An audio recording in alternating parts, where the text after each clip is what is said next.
Welcome to the Trial Guides Tip of the Day this Thursday, February 16th, 2023. We are very lucky to have Artemis Malekpour here today to read today's tip from Damages Evolving. Welcome, Artemis. Thank you so much. I appreciate it. So even if you don't get voir dire and cannot research the online information in time to use for jury selection purposes, there's still great benefit to using knowledge of who your jurors are and what matters to them in shaping your arguments and analogies throughout trial. So even if you're not using information about the jurors in selecting them or creating a tribe or however you do jury selection, you can use that throughout trial. So I'm very curious. I know I bet you've worked with thousands at least of potential jurors and focus group participants in the work that you do with David Ball. What do you mean by this? How are we going to use that throughout trial information about jurors? So ideally, what we would like is you be able to get your jury list beforehand, and to be able to research your jurors, not in any kind of creepy way. Don't friend them on Facebook. Don't, like them. Make sure on LinkedIn they can see, if some people can have that premium thing where they can see someone's researched them. So you got to be really careful of how you do it.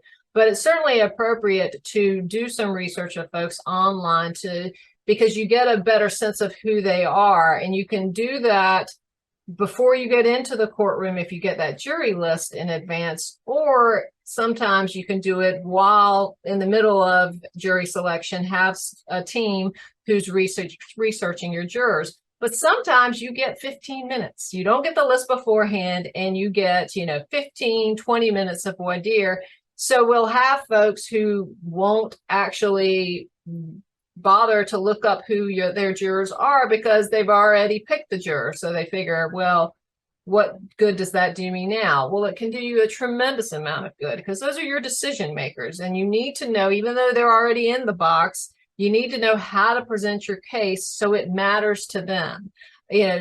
Trying to get them to care about your client isn't always effective, but certainly if you know what they care about, where their world is, things that they like to do, where they work, experiences that they've had, and especially if you didn't get that, you weren't able to have that conversation with them in voir dire, this is a great way to do the research and be able to try your case, frame it, shape it in a way with your experts, with the arguments that they use, with your openings, with your closings, in a way that those jurors can see how this case and the verdict affects them. So it allows them to have now a stake in this case, and it's an important decision for them, and now they care about what happens. That makes a lot of sense. So you're looking at, ideally, if you can talk about in jury selection, but if you can't, it sounds to me like you're trying to see what do your jurors value and how to speak to those values, right?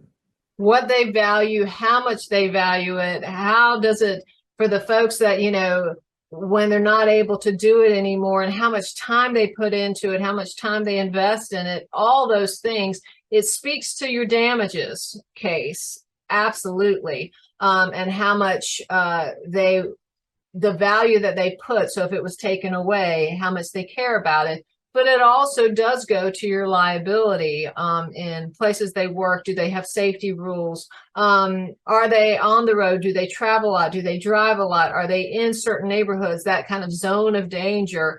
All those things, it's important to know, okay, when I've got this witness on the stand, how is this witness, the information that they give, going to hit those jurors? How's it going to resonate with those jurors, and what's going to make those jurors actually care to listen and then to do something about it? And it's empowering your jurors, but you're not able to do that if you don't know who those jurors are. And it's really important. Unfortunately, too many times, even if you do get that research beforehand, even if you get the names beforehand, even if you know who those jurors are, too often attorneys forget who they're trying the case in front of. It's not the judge, it's not to the defense attorney, it's not to the crowd or your friends in the back who came to visit, but it is those jurors in the box, and they're the most important people in that courtroom. And if you're not presenting a case in a way that matters to them, then you've really kind of, you've lost a huge element that can help you win your case. Thank you for that great wisdom. I hope everyone takes that in. It's all about the jurors. It's all about the jurors.